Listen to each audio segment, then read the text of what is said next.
What's going on, guys? This is Mako. And I'm Madison Beer. And you're watching AfterBuzz. I won't let you walk away. Please don't tell me you're gone, 'cause baby I want this. Hey, what's up, guys? It's Jason Ikeler here for AfterBuzz with Madison and Mako. Thanks for talking to us today. Of course. Thank you for having us. How's it going? Going good. Congrats on the single. Talk to me about it. So this single's called I Won't Let You Walk Away. We're so lucky to have Madison Beer singing vocals on it. Put this out about 3 months ago.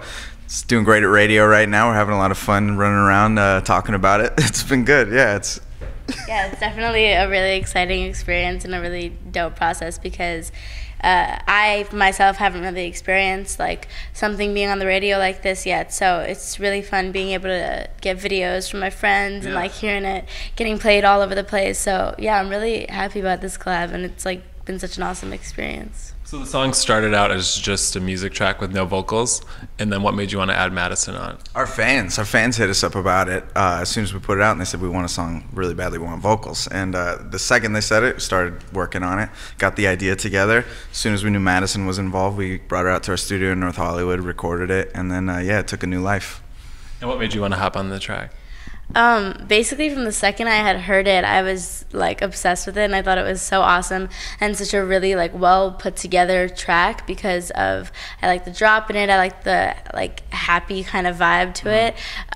So I was just really interested from the second they kind of like came to me and like proposed this idea. So I was so excited from the start. Yeah, completely all in, totally pumped about it.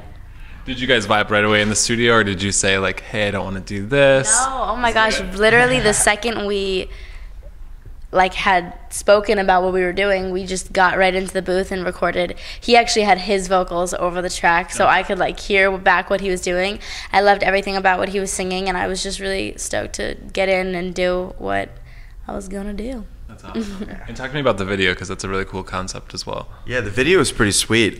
We put this thing together where it was, I guess we call it the Matrix effect, where it was like 24 cameras in like this semicircle. We did everything from like hitting flowers out of somebody's hand with a baseball bat. She was coming at us with a steak knife at one point, and we had car doors, we had like balloons, we had, I don't know, belly dancers. It was crazy, but they didn't make the final cut. But I don't know if that last part happened. No, but it was a really, really fun video, and I didn't really know what to expect because when they kind of explained to me the process, I was just like, okay, right. I didn't really understand like what they were kind of going for, so I was just like going along with it. And then once I got there and I saw the setup and I saw all the props and stuff, I was like, okay, got it now. So after we did like one test shot, they showed us like how it was gonna look in the video, and I was just so excited at that point because I didn't really know what to expect at first. Then I was just like, this is really awesome, and everyone's gonna love this whole idea. Yeah. What are you working on? Talk to me about that.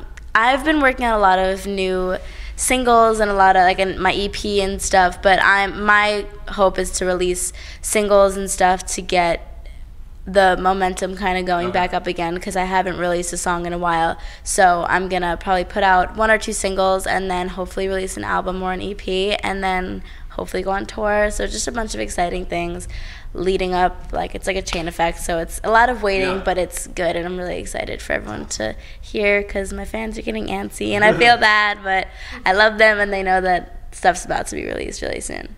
And are we working on a new Mako album? yeah, so we have a whole lot of music in the works right now that we'll probably end up putting out as an album, hopefully sometime around the fall. We've got a collaboration coming out with Steve Angelo pretty soon that we're really excited about. And yeah, we got some tour stuff. We have a lot of exciting announcements that we're gonna like start to get out there in the next couple weeks, but a lot of new music, a lot of different kinds of stuff too. When you guys are writing music, do you have in mind who you want to collaborate with, or it just is sort of a more organic process? It depends. The fun thing about this one is that as soon as we knew we needed a singer, I knew I wanted it to be a girl singer, and then the second we knew Madison was involved, I essentially started writing a song through her voice for her voice. Oh, cool. So I did a lot of research, listened to all of her old stuff, the covers and her old singles and stuff, and just kind of like found where I thought it would resonate, and then that's why it was so easy. We got in the booth and she just crushed it. It was like maybe 30-40 minutes. Oh, and wow. then, yeah, it was crazy. Yeah, seriously, it was such a quick thing, and it was just, we just got in, recorded a straight vocal, and then of course I came back and did some like, oh, maybe we should change this word to this, maybe we should do this melody to this. So it's cool seeing kind of like what the process was before. You want to take that? That's good. So I know MAKO is half classical.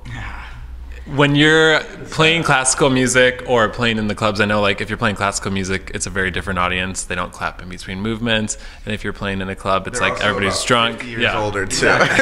Was that a hard adjustment when you started playing live?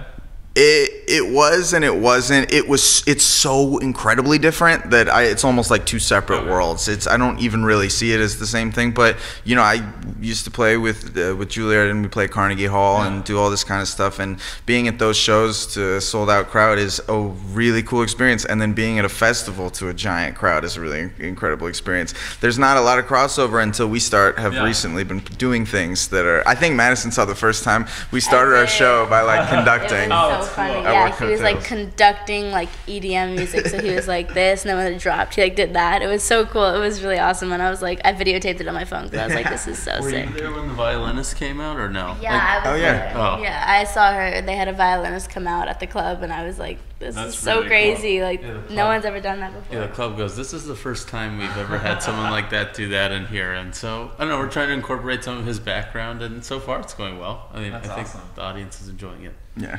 Do you think you guys will ever take your music and play it for a classical audience? I would love to do that. I think you gotta wait a little bit till, you know, things expand more, but it would be such a dream to like actually compose a piece that involved electronics and orchestra for a live setting. So yeah, that'd be really awesome. I mean, I get what they're saying about that, because I could picture that too. Like, and they're just like hearing their set that they played that night that I performed with them. I was just like completely blown away about how they mixed like classical music with something that is so completely the opposite. So I mean, I could see you guys doing that. That would be really awesome. Then I would go to the show. I'll be the conductor. Okay, and you guys, since you are all three from sort of different genres of music, what have you each learned about the other? This is how we're gonna get you to talk.